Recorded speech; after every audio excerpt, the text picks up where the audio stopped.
Bonjour à tous et à toutes.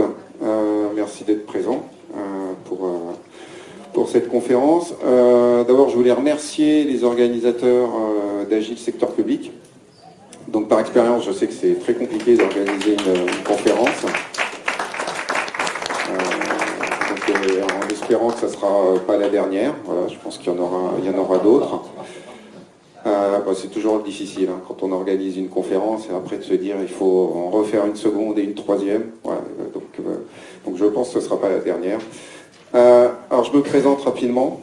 Je m'appelle Kousseï Farfra, je suis ce qu'on appelle un coach agile. Donc, je suis surtout consultant en entreprise sur les transformations agiles.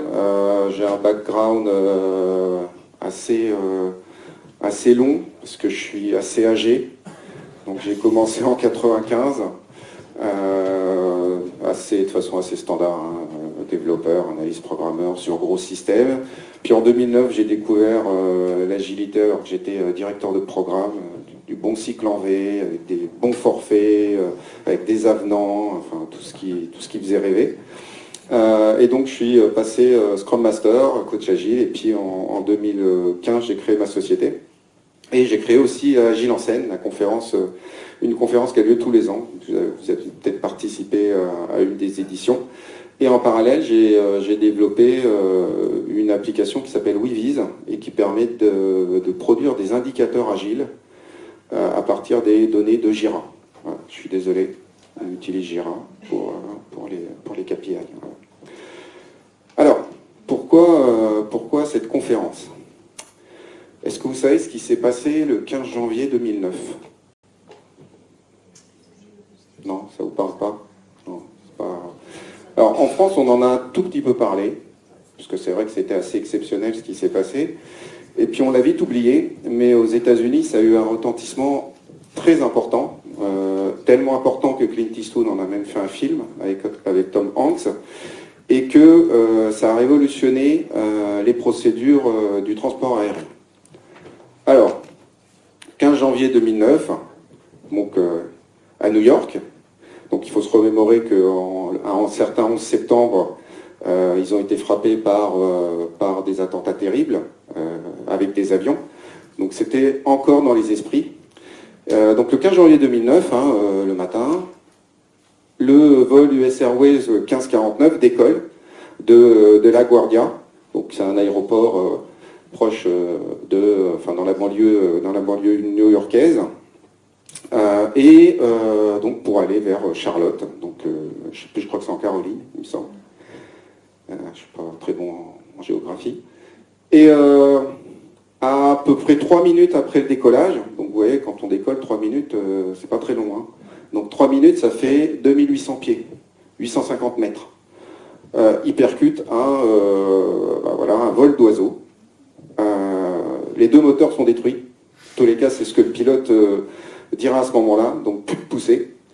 Donc à 850 mètres, quand vous voyez que je crois que la World One fait 350 et quelques, vous voyez, c'est pas très haut. Donc plusieurs options s'offraient à lui. Demi-tour à LaGuardia, sachant que c'est pas comme dans les films de science-fiction, un avion, ça ne tourne pas comme ça. Voilà. Donc ça met un petit peu de temps pour virer. Et un avion, c'est très lourd. Donc quand il n'y a plus de poussée, ça tombe, tout simplement. Ça ne plane pas beaucoup, surtout ce type d'appareil. Autre option, quand il a commencé à faire son virage, c'est d'aller à un petit aéroport de Teterboro, qui était dans le New Jersey. Donc traverser le Hudson et pour aller jusqu'à Teterboro. Alors qu'est-ce qui s'est passé ? En fait, il a été ni à LaGuardia, ni à Teterboro. Il a pris une décision totalement insensée. Il a décidé d'atterrir sur l'Hudson. Donc en fait, il a fait tout le tour. Il a remonté tout Manhattan pour atterrir sur l'Hudson. Et le résultat, c'est que ce jour-là, un héros est né. Ce jour-là, en atterrissant sur l'Hudson, alors certains ont parlé de crash, lui il a parlé d'amérissage.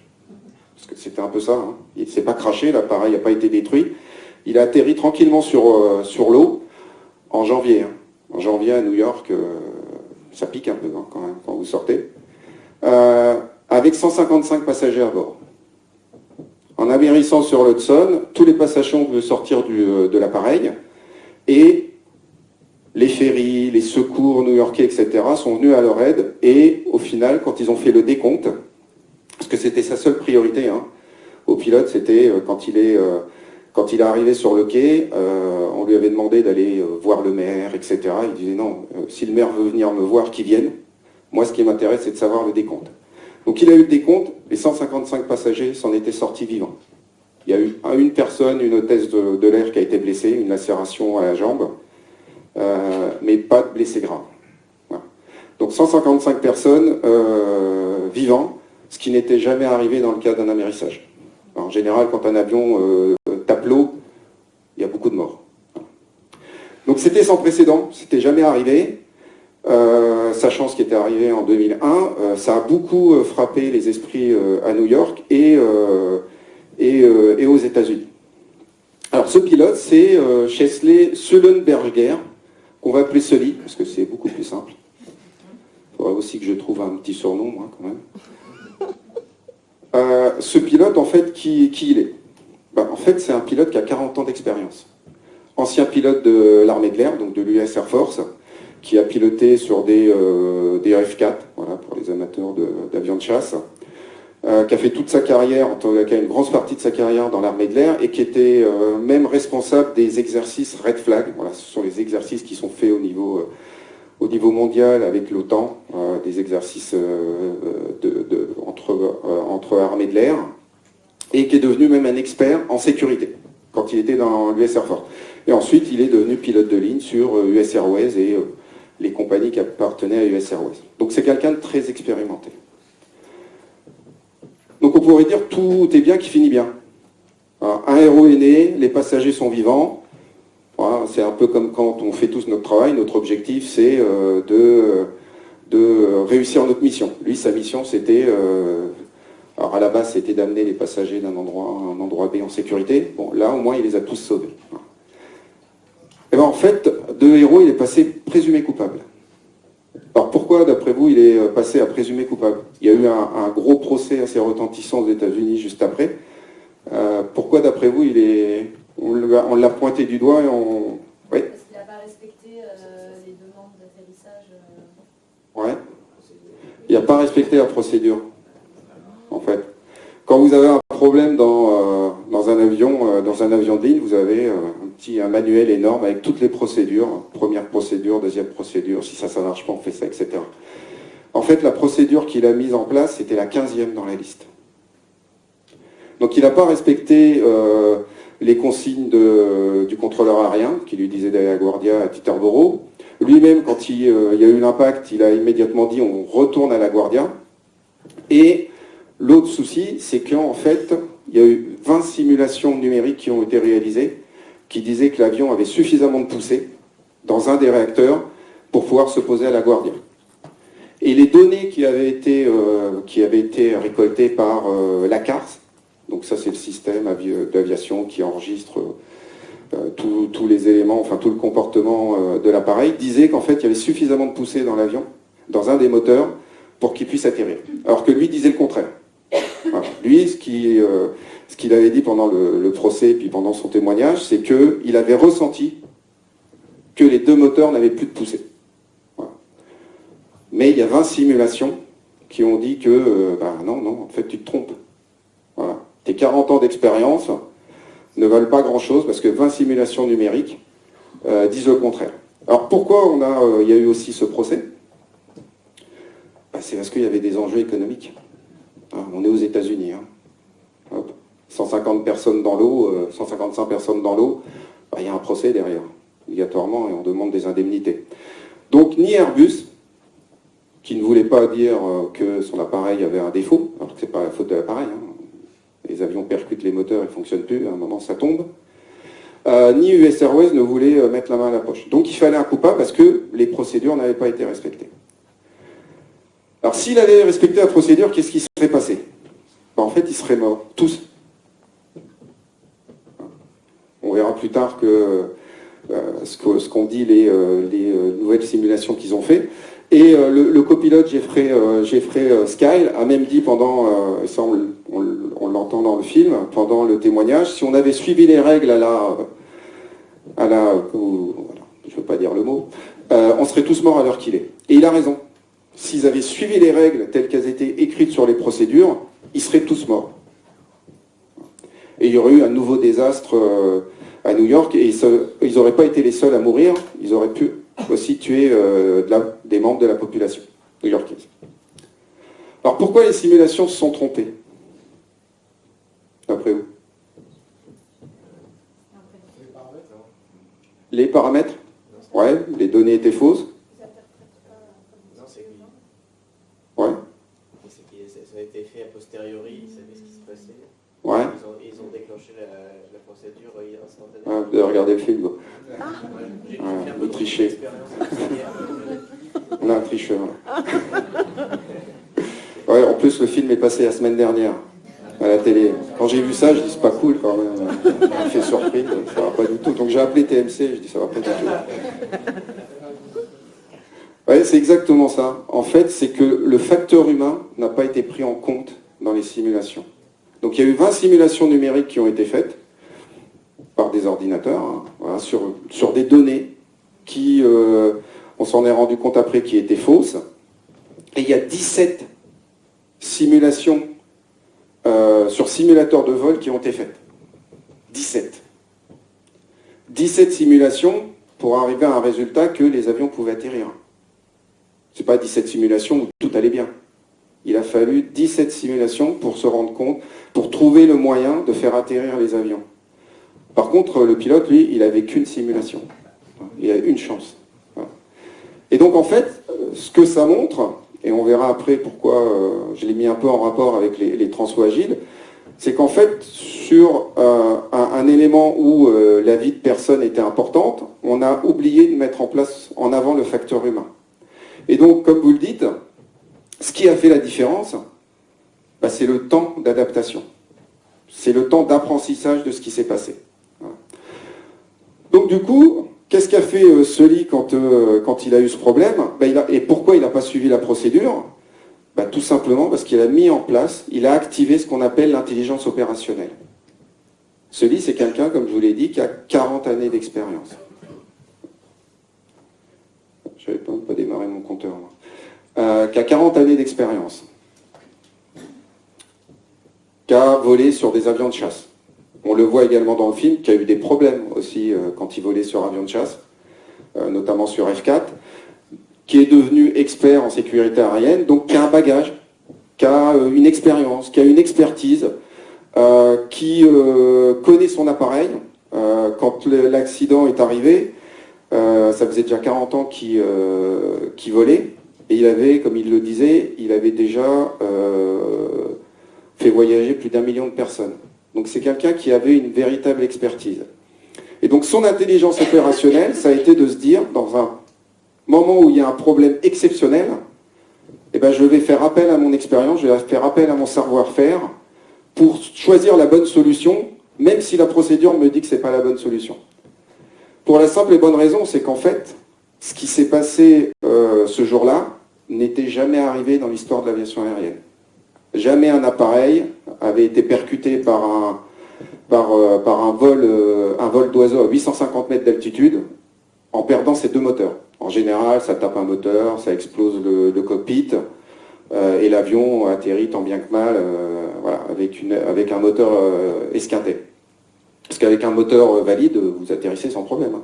Voilà, les avions de nos jours sont conçus pour ça. Hein. Voilà. Donc là, c'était jamais arrivé. Donc, à situation exceptionnelle, ben, la procédure n'était pas adaptée. Et qu'est-ce qui a fait que il a pu sauver les gens? C'est qu'il n'a pas suivi la procédure, il a suivi son expertise et son jugement. Alors, à conclusion de l'histoire, c'est que pour sauver les 155 personnes, il a à la fois suivi son intelligence opérationnelle et à la fois ça a permis de mettre en place une certaine conduite du changement. C'est que cet épisode-là a permis que toutes les procédures soient mises à jour. Donc aujourd'hui, les pilotes sont formés sur ce type d'incident. Il y a une procédure spécifique qui a été définie, qui a été mise à jour pour permettre aux pilotes qui se retrouvent dans cette situation de savoir quoi faire. Donc c'est ce qu'on appelle la conduite du changement et de l'amélioration continue. Voilà. Donc on est passé d'une personne qui était un présumé coupable à en fait quelqu'un qui a permis au framework, si on veut parler de framework, ou en tous les cas aux procédures de sécurité aérienne de s'améliorer. Alors quel rapport entre l'agilité et les avions? Alors le seul rapport, moi, que j'ai trouvé quand j'ai vu le film, c'est qu'en fait, tous les deux doivent mettre en place et doivent mettre en avant l'intelligence opérationnelle des équipes et la conduite du changement. Aujourd'hui, le problème avec les frameworks, en tous les cas c'est mon sentiment, et ce que je veux partager avec vous, c'est un peu mon retour d'expérience. Je ne suis pas un expert en la matière, ni un maître à penser, mais j'ai fait quelques transformations. Et en fait, mon retour d'expérience, c'est que si on fait une transformation sans tenir compte de l'humain, et sans accompagner la conduite du changement, en fait, la transformation ne marchera pas. Donc ce que nous disent les études, parce que quand j'ai préparé le sujet, j'ai échangé avec des amis et tout le monde m'a dit qu'il faut mettre des chiffres. Ok, des chiffres. Quels chiffres? Il faut tout documenter, il faut mettre des chiffres pour appuyer le propos. Bon, parce que l'expérience ne suffit pas. Donc, il y a des enquêtes qui ont été faites, il y a des études qui ont été faites. Donc ça, c'est celle de la State of Agile, qui a eu lieu, je crois, en 2020, je crois, pour ne pas dire bêtises. Il y a une présentation qui a été faite à la conférence Agilité, qui disait que sur les bénéfices de l'agilité, c'était à 69%, ça améliorait la collaboration. Donc c'est vrai, c'est un des bénéfices qu'on attend de l'agilité. Améliorer la collaboration, synchroniser les personnes, travailler dans un meilleur environnement, etc. Augmenter le revenu, vous voyez, c'était 5%. Donc c'est pas ça la priorité à la base, quand on fait une transfo agile. Ça va être une conséquence peut-être à moyen long terme, mais dans les priorités absolues, c'est mieux travailler ensemble et améliorer sa façon de travailler. Donc ça, c'est très bien. Donc ça, c'est les principaux bénéfices. Mais il y a aussi... bon, je ne le revendrai pas. Mais il y a aussi des échecs des transformations agiles. Alors, je ne sais pas si ça vous parle, que ce soit secteur public, secteur privé, je pense qu'on rencontre tous les mêmes problèmes.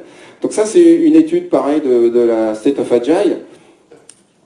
Souvent, la transformation est pilotée que par l'aspect technique. Un transfo de l'IT. On n'embarque pas le métier, on n'embarque pas l'ensemble de l'organisation.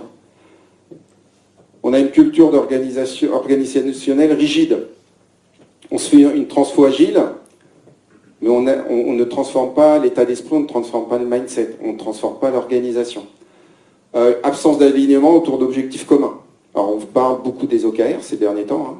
Moi, les OKR, en organisant la conférence Agile en scène, ça fait que 2 ans que j'en entends parler. Avant, j'en entendais pas parler. Alors c'est peut-être diffusé, bien sûr, mais en tous les cas, ça n'avait pas explosé comme ça l'est aujourd'hui. Aujourd'hui, on parle que de ça. Encore, entre parler et faire, après, il y a une différence. Pas assez d'engagement de la direction. Ben oui. Est-ce que la direction est vraiment engagée dans une transfo agile? Est-ce qu'on veut faire une transfo agile pour faire une transfo agile? Ou est-ce qu'on veut faire une transfo agile pour apporter du sens? C'est tout le problème. Absence de mesure de la performance.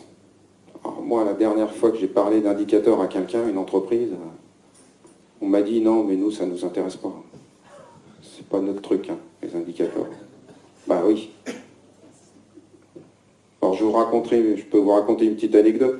Je ne citerai pas la société, ce serait pas sympa. Moi, j'ai été viré d'une société il y a 1 an et demi, 2 ans, parce que justement, j'avais remonté que les indicateurs étaient faux.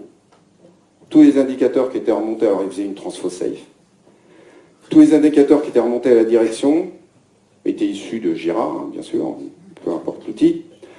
Et un jour, je m'étais amusé à aller regarder, sortir toutes les données, et je m'étais rendu compte que tout était faux. Pas faux parce qu'on avait mal calculé, faux parce que les données avaient été tronquées pour afficher des bons résultats.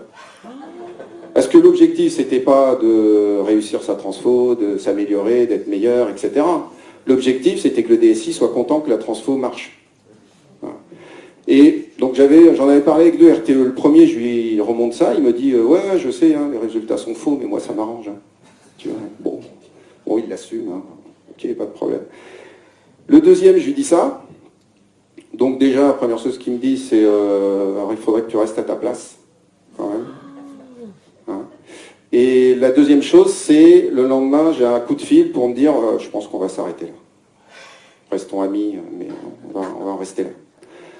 Parce qu'en fait, il ne fallait pas dire que la transfo se passait mal. Donc, absence de mesure de la performance, c'est un vrai frein à la réussite des transfos parce que ça ne permet pas de se dire est-ce qu'on est sur le bon chemin, est-ce que ce qu'on veut, les bénéfices où on veut aller sont atteints ou pas. Et puis, souvent, échec de la gestion du changement. Moi, à chaque fois que j'accompagne des organisations, je me rends compte qu'il n'y a pratiquement pas de change management, ou très peu. La dernière fois que j'ai vu vraiment une organisation qui faisait du change management, c'était chez AXA France en 2012. J'avais fait une transfo avec Zebia à l'époque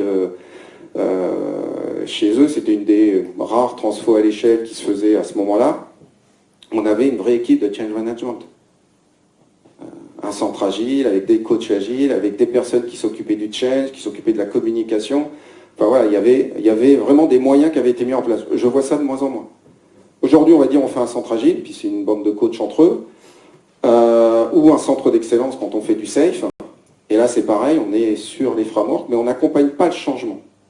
Donc ça, c'est un vrai problème.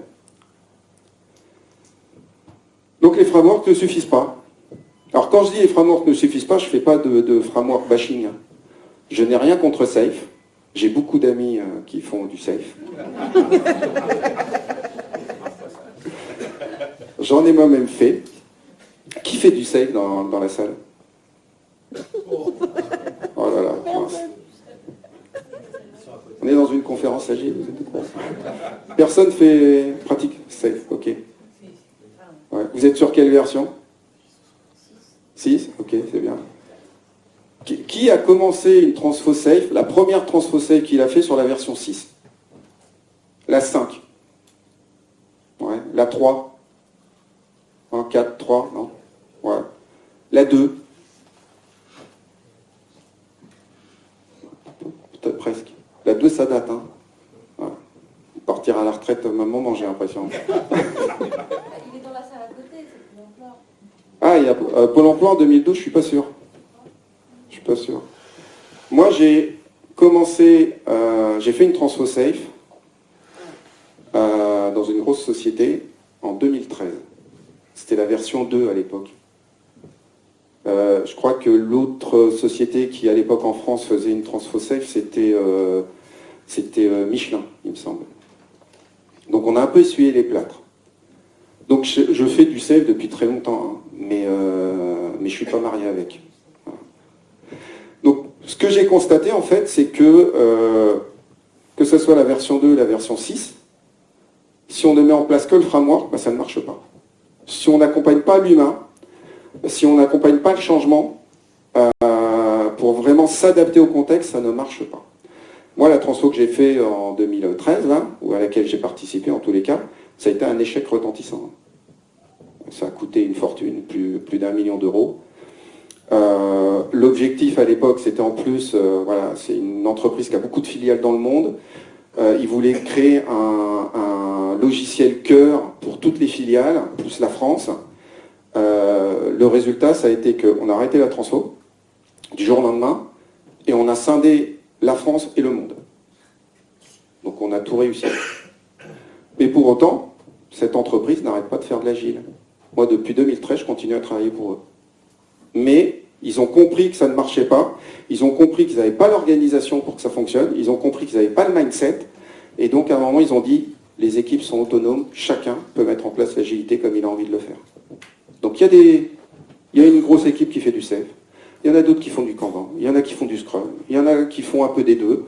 Faut que je vois tout à l'heure.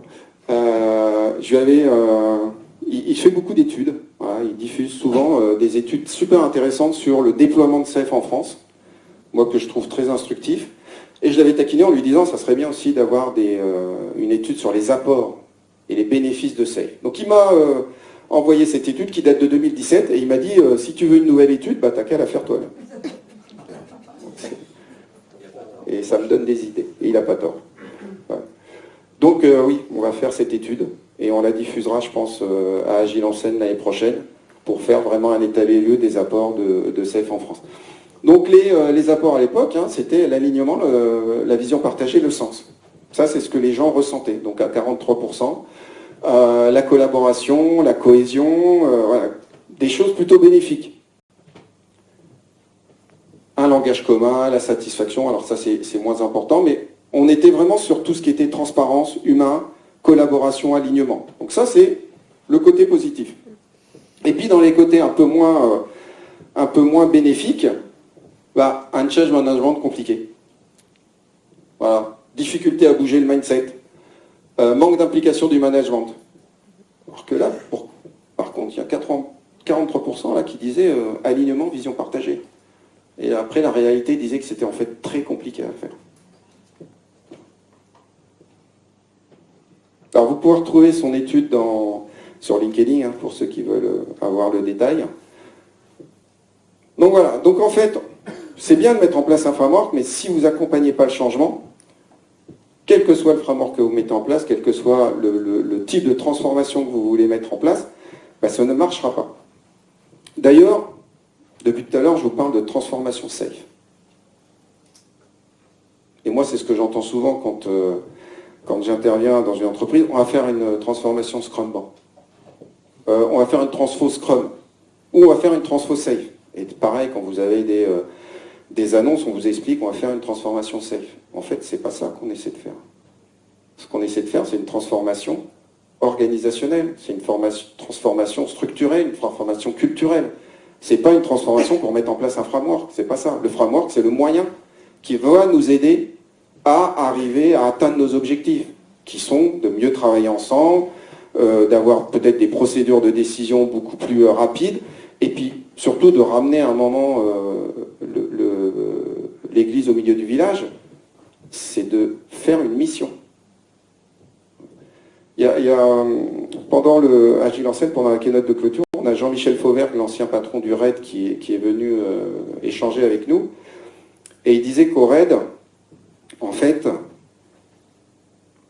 ils avaient une mission. Et leur mission, c'était, je ne sais pas si des gens y ont assisté, ouais, et leur mission, c'était sauver les otages. Tout le reste, c'était des tâches. S'entraîner, se préparer, je ne sais pas, s'équiper, enfin voilà, tout analyser, tout ça, ce sont des tâches. Mais il y a une mission, et une seule mission, c'est sauver les otages. Voilà. Là, c'est pareil. Il faut que dans les entreprises, on revienne au sens de notre objectif, de pourquoi on est dans l'entreprise, c'est réaliser une mission. Qui est du secteur public ici? Ça tombe bien. C'est quoi votre mission? Accompagner le changement, mettre en place l'agilité. Ouais, ok. Et qui d'autre? Servir le public. Servir le public, ouais, c'est bien ça, servir le public. Tout ce qui est à côté, c'est des tâches. Ce qu'on va faire pour servir le public, ce sont des tâches. Alors avant de venir, hier, j'étais un peu agacé. J'ai d'ailleurs fait un petit post sur LinkedIn là-dessus. C'est que j'ai reçu un cours. 10 minutes, waouh! Alors on va faire vite, alors je vous raconterai ça après.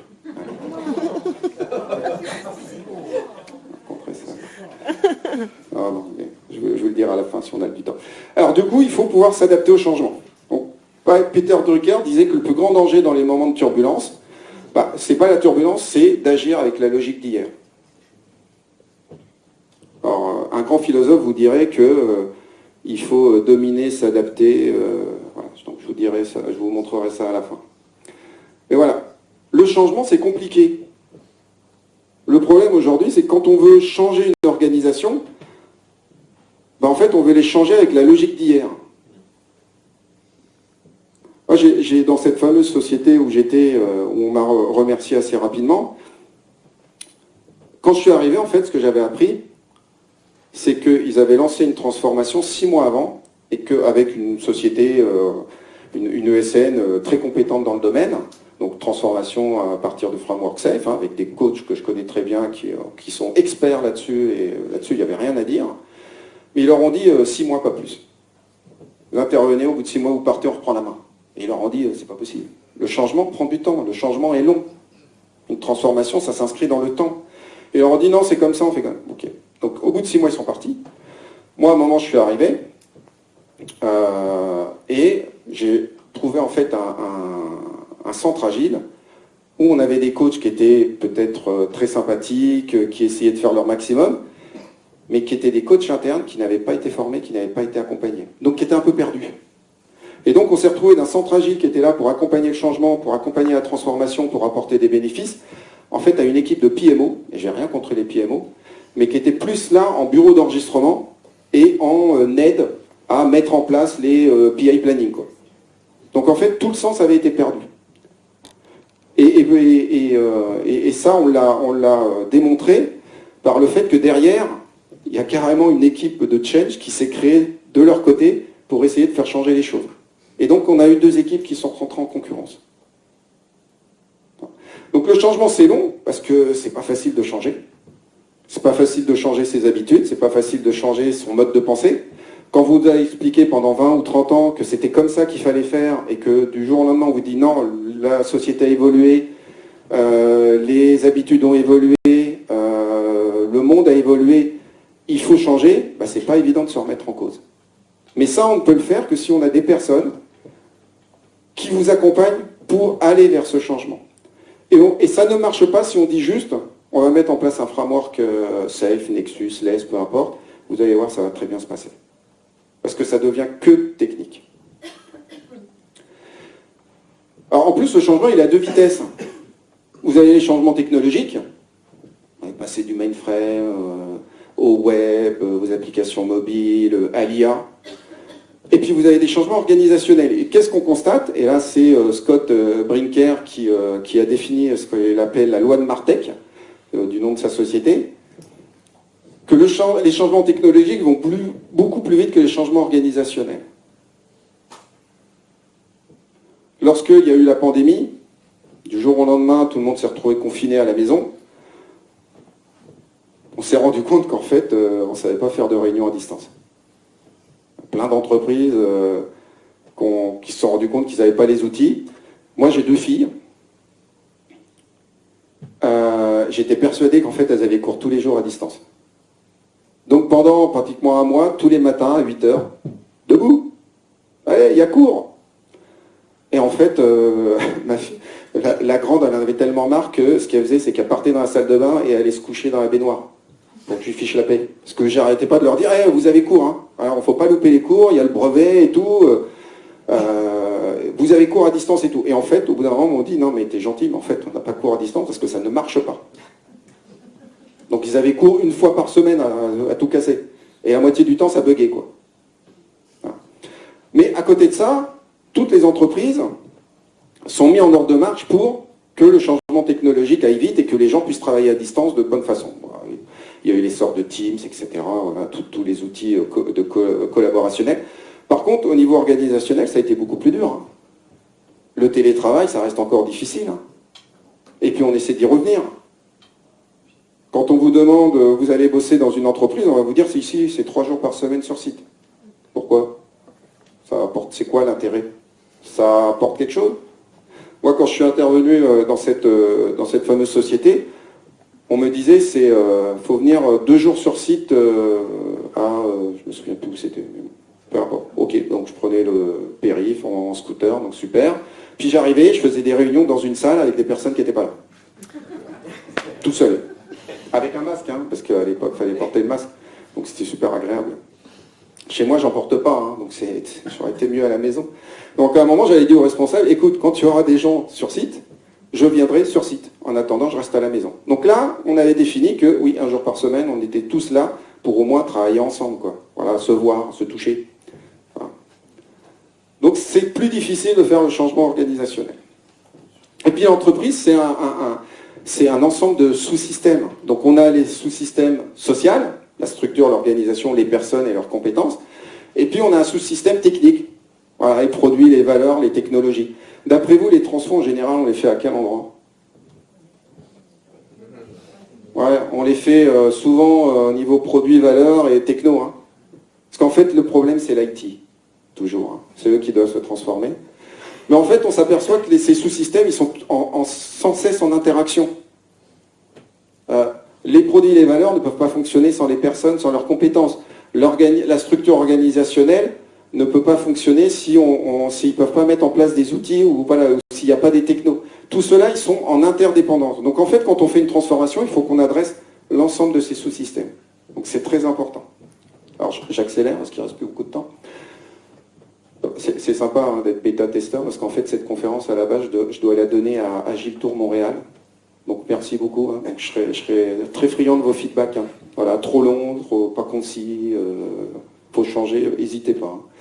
Alors du coup, il faut mettre l'humain au centre de la conduite du changement, en accompagnant le changement et la culture de l'entreprise, en offrant un soutien aux équipes, en établissant des indicateurs, en obtenant un engagement fort, visible de la direction, et puis en créant une vision claire. Pourquoi on fait ça? À quoi ça sert? Ça va nous apporter quoi? Là, dans l'entreprise où j'interviens aujourd'hui, c'est devenu un gros challenge. Ça fait depuis mars que j'y suis, et on a du mal à faire décoller la transfo, parce qu'il y a une petite guéguerre entre l'IT et le métier, et que le métier a carrément lancé, l'IT a carrément lancé sa contre-offensive de transformation. Faut pas perdre le pouvoir. Voilà. Et en se disant, on a un projet pilote qui a été fait en Scrumban, on va faire du Scrumban partout. Voilà. Et le responsable de ce projet va devenir le référent agile de l'IT. Ok, super, j'ai dit c'est très bien, regroupons-nous dans un centre agile, travaillons ensemble. Non, il va faire ça de son côté. Sachant que la personne en off me dit, non mais nous on fait du Scrumban, mais alors c'est pas du tout agile, hein. Ça n'a rien à voir. Hein. Donc, il faut créer une vision commune, quoi, et des objectifs communs. Alors, pour obtenir un engagement fort de la direction, il faut les accompagner. Donc la direction, le manager, le middle management, en fait, il faut les accompagner. Les managers, c'est pas l'ennemi. La direction, c'est pas l'ennemi, ça doit être un soutien. Mais vous ne pouvez pas demander à quelqu'un de vous soutenir si vous lui expliquez pas et vous lui donnez pas les outils pour pouvoir devenir un manager agile et pouvoir accompagner et aider les équipes à se développer. Voilà. Donc c'est important de les soutenir. C'est aussi important de faire évoluer la culture de l'entreprise. Et ce n'est pas la culture qui fait évoluer les pratiques, c'est le contraire. C'est la mise en place des pratiques qui doit apporter une évolution des cultures. Quand on fait une transfo agile, on ne doit pas mettre juste en place des pratiques, mais on doit se servir de ces pratiques et de la philosophie de la transformation agile pour faire changer la culture. C'est long, hein, c'est très long. Hein. C'est pas facile, c'est douloureux, donc, mais c'est obligatoire. Si vous attendez que ça soit la culture qui lead ce qu'il faut faire, en fait, ça ne changera jamais. Et puis, il faut aussi avoir un soutien des équipes. Alors, pour avoir un soutien des équipes, là, on revient à Sully, il faut avoir aussi une certaine expertise opérationnelle.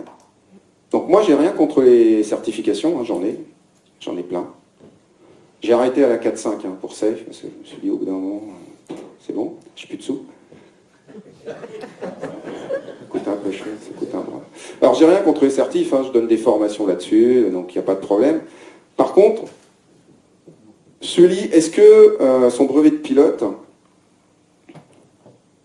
il l'a eu juste en passant un examen écrit? Non. Okay. Est-ce qu'une personne qui va conduire un train, comment? Je n'ai pas entendu. Un train safe, pardon.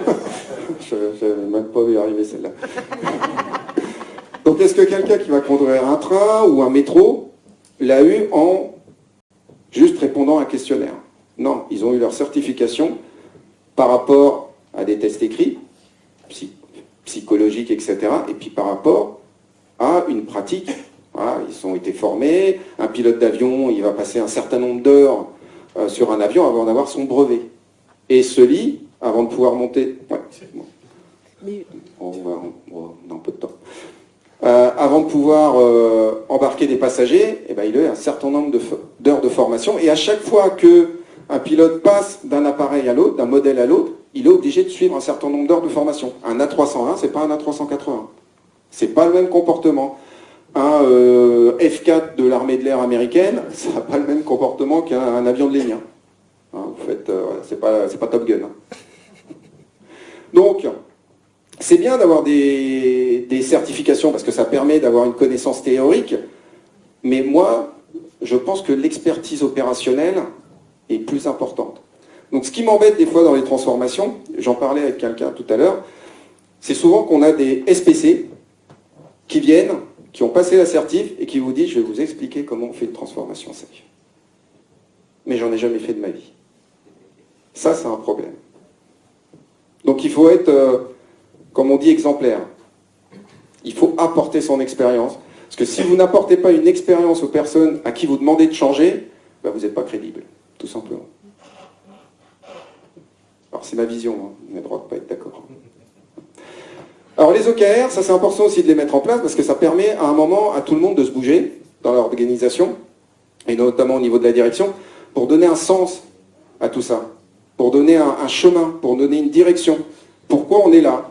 Pourquoi cette entreprise existe? Où est-ce qu'on veut aller? Quand j'étais dans cette fameuse boîte, à un moment ils ont sorti les OKR parce que ça faisait bien. C'était la mode, donc, et ils nous les présentent. On n'y a pas participé, hein. Ça a été décidé très là-haut. Ils nous montrent les OKR. Et à un moment, il y a un OKR qui dit, donc objectif, nous voulons être une entreprise agile. Oh, c'est génial. J'ai dit, c'est génial, c'est génial.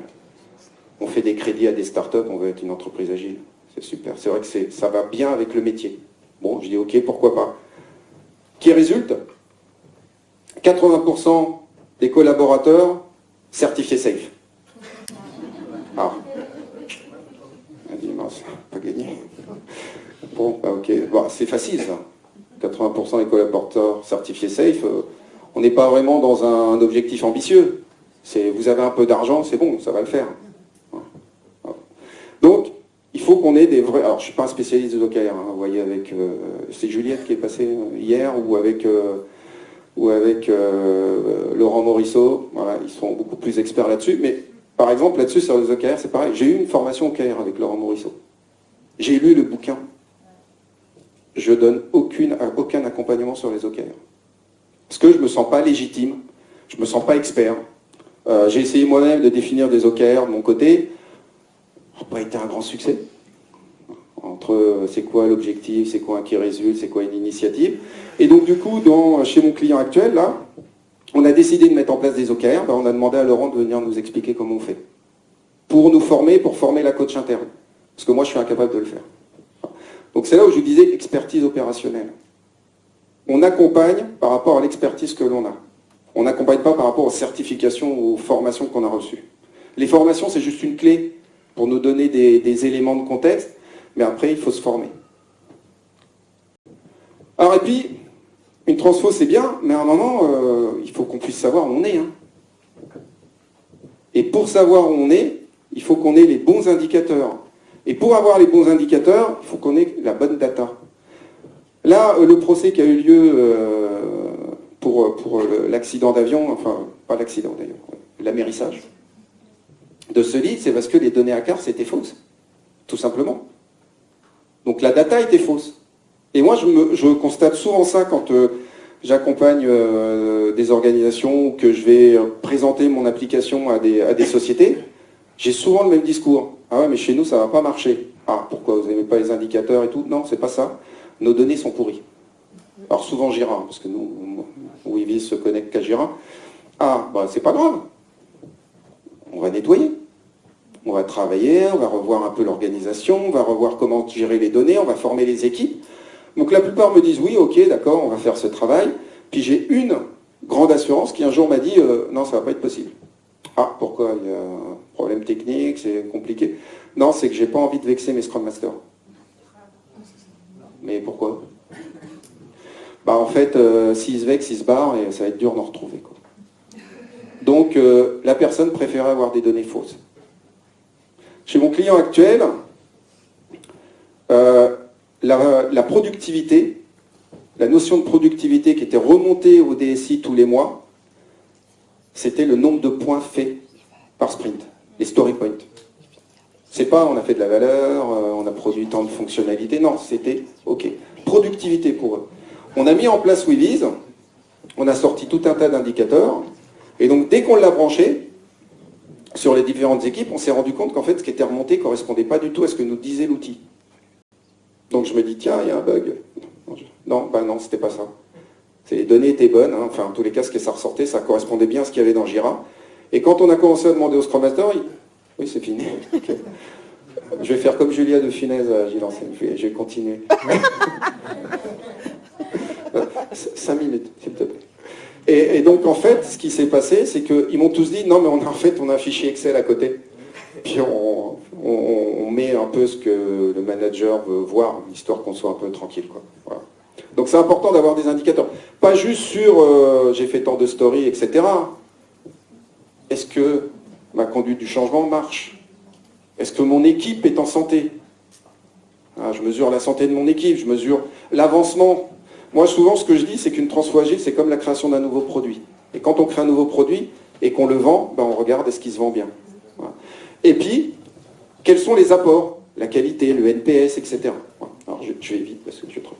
Alors, donc pour conclure, donc l'humain, voilà, et j'en finirai par ça, l'humain doit rester au cœur de la réussite d'une transformation agile. Quand Sully, à la fin du procès, il se rend compte qu'en fait, le mec, il avait juste raison, il y a une dame, qui était une des responsables, qui dit, en fait, quand on met tout ça bout à bout, tous les éléments, le seul facteur différenciant, c'est vous. Et Sully lui a répondu, non, c'est pas moi. Ce qui a fait la différence, c'est moi, copilote, l'équipage, et les 1200 personnes qui sont venues les aider. Il y a eu 1200 secouristes. Donc, les ferries, les secours fluviaux, la police de New York, etc. et 7 ferries. Et le copilote, quand ils sont arrivés à quai, il a dit « Je suis content d'être à New York ». Parce qu'en fait, à New York, il y a une grosse solidarité. Moi, c'est une ville que j'adore. C'est une des rares villes aux États-Unis où la notion de solidarité est très forte. À New York, par exemple, c'est pour ça qu'ils ont pas mal de soucis en ce moment, à New York, un sans-abri ne peut pas rester dans la rue. On doit lui donner à manger, on doit lui donner un abri. Ça fait partie de la loi new-yorkaise, ou en tous les cas de l'État de New York. Voilà. Donc, ils savaient qu'il y aurait une solidarité forte et les gens allaient tous se mobiliser pour les aider. Bon, l'autre petite phrase qu'il a dit, c'est qu'il aurait préféré que ça soit plutôt en été, hein, l'accident. Bon. Voilà. Alors, pour terminer, parce qu'il faut une morale, moi, je dirais qu'une transformation agile, c'est pas un succès final, c'est pas un échec fatal, c'est juste le courage de continuer qui compte. Et notre phrase d'un grand philosophe, le sergent Gunnery Highway, quand on fait une transfo, on improvise, on domine, on s'adapte. On ne suit pas un plan à la lettre. Voilà, merci.